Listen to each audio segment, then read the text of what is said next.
ഈ ഒരു വർഷം തുടങ്ങിയപ്പോൾ നമ്മൾ കുറേയേറെ പ്ലാനുകളൊക്കെ ആയിട്ടാവാം മുന്നോട്ട് വന്നിട്ടുണ്ടാവാം. പക്ഷേ ഏതോ ഒരു പോയിന്റിൽ നമ്മളൊക്കെ ഡിസ്ട്രാക്റ്റഡ് ആയി. നമുക്ക് എങ്ങനെ ബെറ്റർ ആയിട്ട് ഈ ഒരു വർഷത്തിനെ, പുതിയൊരു വർഷത്തിനെ വരവേൽക്കാം, അതുപോലെ ഈ 2025 എങ്ങനെ എൻഡ് ചെയ്യാം എന്നുള്ളത് നമുക്ക് നോക്കാം. Reset your energy. അതായത് നമുക്കൊരു പുതിയ വർഷം ആവശ്യമില്ല നമുക്ക് എന്തെങ്കിലും ഒരു കാര്യം പുതുതായിട്ട് തുടങ്ങാനായിട്ട്.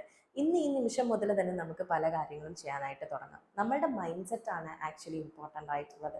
നമ്മൾ എല്ലാ വർഷവും ഇനി മുതൽ അടുത്ത വർഷം മുതൽ ഈ വർഷം മുതൽ ഞാൻ നന്നാകും എന്ന് ചിന്തിച്ചിട്ടും പലപ്പോഴും നമുക്കതിൽ സ്റ്റിക്ക് ഓൺ ചെയ്യാൻ പറ്റുന്നില്ലല്ലോ. സോ ആ ഒരു മൈൻഡ് സെറ്റ് നമ്മൾ മാറ്റിയെടുക്കുക.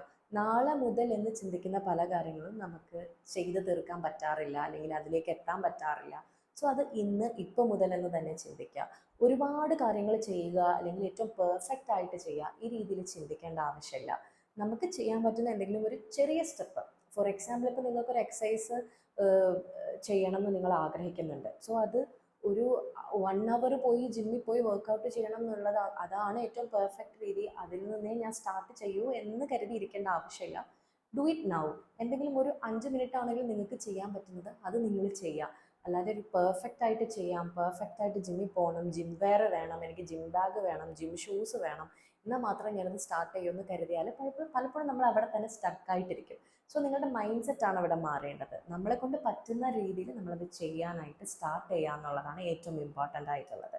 അപ്പോൾ അങ്ങനെ ഒരു മൈൻഡിനെ നമ്മൾ ക്രിയേറ്റ് ചെയ്തെടുക്കുക, അങ്ങനെ ഒരു മൈൻഡ് സെറ്റ് നിങ്ങൾ ഡെവലപ്പ് ചെയ്തെടുക്കുക.